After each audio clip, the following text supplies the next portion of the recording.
હાંસોદ તાલુકા પંચાયતની કુલ 16 બેઠકોમાંથી 14 બેઠકો પર ભારતીય જનતા પાર્ટી હસ્તક હોવાનું ભાજપનું પલ્લું પહેલેથી જ ભારે હતું।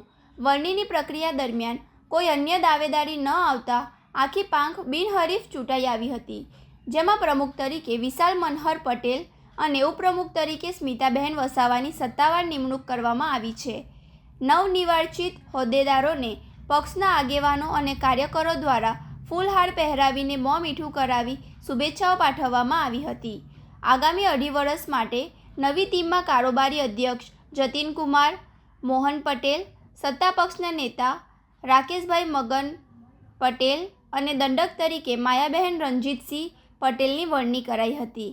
તાલુકાના વિકાસ કાર્યોને વધુ વેગ આપવા માટે નવી નિયુક્ત થયેલા ટીમ કટિબદ્ધતા વ્યક્ત કરી હતી।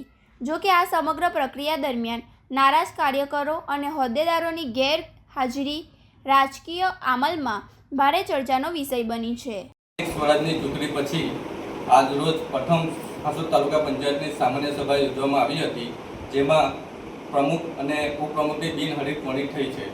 પ્રમુખ તરીકે વિશાલભાઈ પટેલ, ઉપપ્રમુખ તરીકે સ્મિતાબેન વસાવા, કારોબારી ચેરમેન તરીકે જતીનભાઈ પટેલ, દંડક અને શાસક પક્ષના નેતા તરીકે મુકેશભાઈ પટેલ અને માયાબેનનો વરણી કરવામાં આવી છે।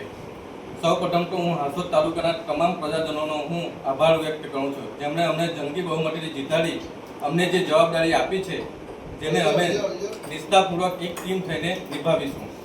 આ ઇલેક્શનમાં કોંગ્રેસનો કામો પરાજય થયો છે, એના ઘણા બધા સભ્યોની ડિપોઝિટ જપ્ત થઈ છે, જેમાં સંગઠનના વર્તમાન પ્રમુખ, પૂર્વ પ્રમુખોની પણ ડિપોઝિટ જપ્ત થઈ છે। હું ગુજરાત પ્રદેશના ભાજપ સંગઠનના શીર્ષ નેતૃત્વનો પણ આભાર વ્યક્ત કરું છું। માનનીય મંત્રી શ્રી ઈશ્વરસિંહ પટેલનો પણ આભાર વ્યક્ત કરું છું।